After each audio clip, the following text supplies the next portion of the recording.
Adila and I, we worked together hand in hand, so deeply, so committedly. We realized we are the leaders we've been waiting for. Thank you so much, Suraya. So remember, we have all come together. Just understand what we want to address. Take heart, because our silence is not going to save us. Thank you. And also amnesia is unacceptable. Amnesia is our worst enemy. Yes, Ahmad, I was going to get to you because for two reasons. One, you can continue what Soraya was saying, but the second one, we spoke, when you and I spoke, about the plight of women under Hamas in Gaza. Could you please elaborate on how much women were actually suffering in Gaza under Hamas before October 7th? Certainly, and I just wanted to pick up on a point you mentioned about the silence. Is one of the things that genuinely and sincerely sustains me, despite the continuous challenges and the hatred and the attacks and the attempts to marginalize me or delegitimize me or paint me as a Zionist sellout or a CIA asset or a Mossad agent or this, that. Every day it's a different charge. There are hundreds, and I mean literally hundreds on a monthly basis of Arabs, Muslims, Palestinians that I hear from on social media, in person, etc., who tell me, thank God you're saying what you're saying. We believe it. We want to say it, but unfortunately we can't. I have a family. I'm part of a sprawling Muslim community in the United States, or my family are still in Gaza, etc., etc. So I take inspiration from the fact that there are many who are silently in agreement. Now, the goal is to try to bring some of them out of the shadows. The goal is to say, okay, I can maybe understand if you're in the West Bank or if you're in Gaza or if you're in some other place that, is difficult. You're dealing with the daily realities of life under those circumstances. You have Hamas, you have communal pressures. But if you're in the United States and you're bullied into silence in this unhelpful way, there's a threshold beyond which I start to lose my empathy. Or I don't want to use the word empathy, I'm all about empathy. I start to lose my patience, I should say, for you to not actually speak out, to not leverage your presence, your Western privilege. That is Western privilege that we have a role and a duty to use, which is the privilege of freedom of speech, the privilege of having safety, the privilege of having our basic necessities met. So I absolutely work with this theme of silence and what it means and where it's coming from. As for your earlier question, I mean, no doubt, and as part of trying to be nuanced and be accurate, on the one hand, Hamas isn't straight up the Taliban or ISIS in the sense that they are not as fascistic as some of these Islamist terror groups. On the other hand, Hamas has adapted a more sophisticated, more gradual approach, to Islamize the society.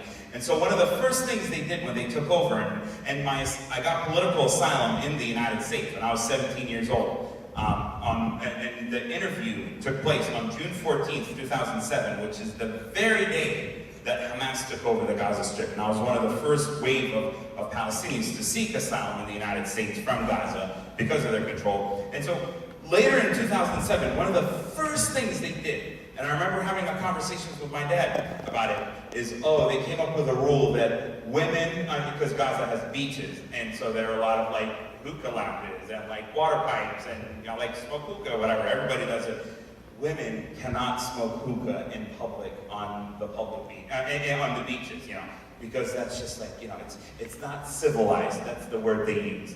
So it was almost immediate, and then they were they gauged some of the public pushback, and then they would roll it back, and then, years later, actually we don't want women to leave Gaza through the Rafah border crossing, the passenger crossing, without the approval of a guardian.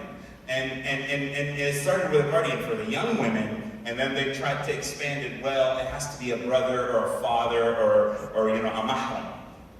And then there was backlash, and then they were okay, fine, we're gonna push back, and then not really. Last year, right before October 7th, there was a young lady that I was helping in Gaza go to Bulgaria to a scholarship. And I was connecting her with another friend of mine who was teaching her English, and how do you go through the airport, and how do you transfer flights, just basic. She had never been out of Gaza. They met at a coffee shop, and Hamas's morality police, just like in Iran, came up to my friend, and she thankfully made it out of Gaza. They came up to my friend, and the female and the male guy, the young guys, and said, "Oh, like, are you guys together? Are you married, you know?" And they were like, "No, we're not married." And they were like trying to ask him questions. Why are two single, unmarried? And it was like 11 in the morning. And my friend, my male friend, actually escalated with them. And to de-escalate, they just decided to walk away. But take this, or how about violence? How about when the honor killings that Hamas not only doesn't prosecute those who commit those, but actually allows, for example, there are other things, for example, when it comes to splitting of the inheritance, because of the Islamic doctrine that Hamas adopts, they codified in the law that women get half of the inheritance of men, and so on and so on and so on and so on. So you have, it's like death by 1,000 paper cuts. It's like threads upon threads of, you know, entrapping women into this Islamization of the society. And Gaza, by the way, I know people find it, my family, I come from a pretty conservative Muslim family. My mom and siblings and sisters and all cover up and wear the hijab. They're very committed and devout Muslims. But in the 70s, and like even up into the early 80s, there are pictures of my aunts and my mom in skirts and in pants and in like cuts and stuff like that. This started in the early to mid 1980s with the Mujamma Islami, the Islamic complex. And that's how you hear about Hamas having the social services. And it creeped up to political activism. Then it creeped up to militant activism.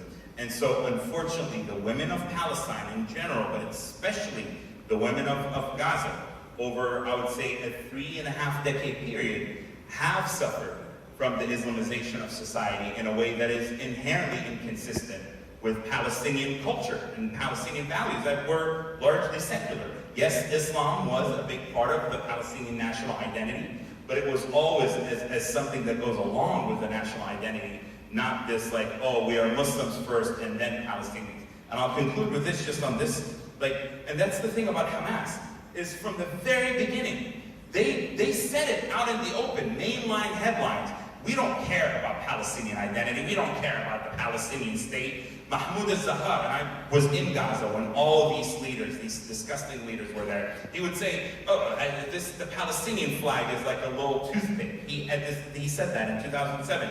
It was only after the Palestinian National Project hit a roadblock that Hamas decided, all right, we're going to rebrand from pure Islamism to be national Islamists. And so that's why you started having the Nukhba, the Hamas's elite fighters that committed those horrendous atrocities on October 7th, when they actually still wore uniforms, not like what they do as cowards today. They started wearing, or you saw all the Hamas fighters getting issued the Palestinian patch insignia to say that we are nationalist Islamists. So unfortunately, the women of Gaza, just like in a different way, have paid a heavy price. Thank you so much. I've been told we need to wrap it up.